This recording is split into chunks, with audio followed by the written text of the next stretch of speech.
मुंबई महानगरपालिकेने जाहीर केलेल्या प्रारूप मतदार याद्यांवरून अनेक आरोप होत आहेत।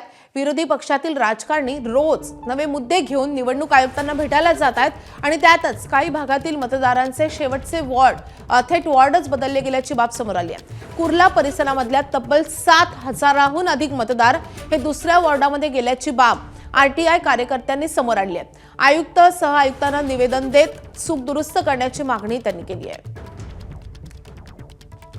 या संदर्भात अधिक अपडेट देण्यासाठी आपले प्रतिनिधी अजय माने आपल्या सोबत आहेत। अजय, तब्बल 7,000 नावं ही दुसऱ्या वॉर्डमध्ये आहेत, नेमकं काय घडलेलं आहे, काय आरोप होतोय?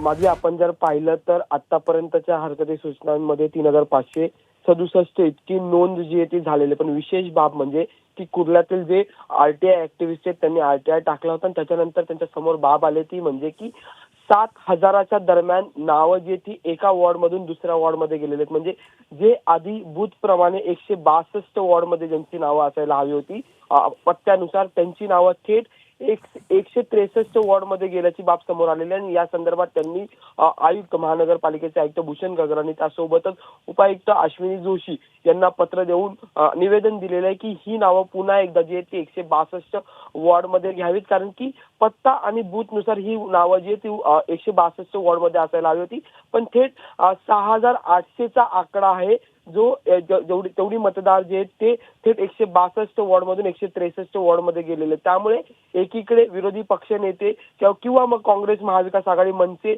मतदार याद्यांवरून आक्रमक झालेले आपल्याला पाहायला मिळते आणि त्याच्यातच आता आरटीआय ऍक्टिव्हिस्ट कडून सुद्धा मतदार याद्यांची चाचणी केली जाते। त्याच्यात पहिलेच आरटीआय टाकतात एवढ्या मोठ्या प्रमाणात नावं जी आहेत ती घोळ जो आहे तो समोर आलेला आहे। यासोबतच काँग्रेसच्या खासदार वर्षा गायकवाड आणि आमदार नक्कीच खूप मोठा घोळ समोर आलेला आहे। आता या संदर्भात निवडणूक आयोग नेमकी काय पावलं उचलतं हे पाहणे तितकंच महत्त्वाचं आहे। अजय, धन्यवाद या सगळ्या सविस्तर माहितीसाठी।